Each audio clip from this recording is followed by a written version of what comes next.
Demonstran bersenjata menggeruduk markas pasukan pertahanan Israel di Bet Lit NC Taiman pada Senin 29 Juli.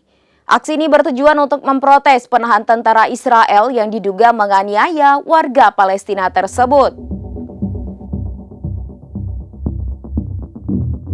Demonstran bersenjata menggeruduk markas pasukan pertahanan Israel di Bet Lit NC Taiman pada Senin 29 Juli. Aksi ini bertujuan untuk memprotes penahan tentara Israel yang diduga menganiaya warga Palestina tersebut. Terkait aksi tersebut, Presiden Israel Isaac Herzog memberikan reaksinya. Isaac Herzog kecewa dan menyesalkan aksi protes tersebut.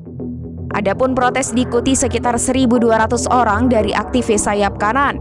Dia menegaskan Israel adalah negara hukum. Herzog mengklaim dalam beberapa pekan ini Israel tengah menghadapi tantangan perihal keamanan nasional. Herzog pun meminta para anggota dewan yang turut serta dalam aksi unjuk rasa tersebut untuk menenangkan diri.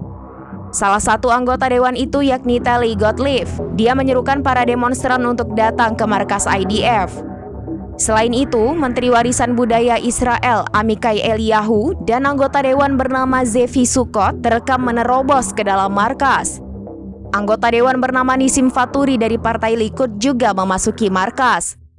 Sementara itu, Menteri Keamanan Israel Itamar Ben-Gvir bergabung dalam aksi itu beberapa waktu kemudian.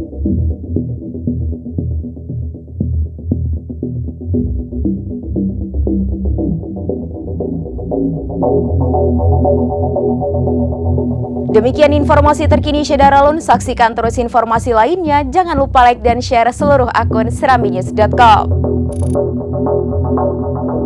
Download Tribun X sekarang, menghadirkan lokal menjadi Indonesia.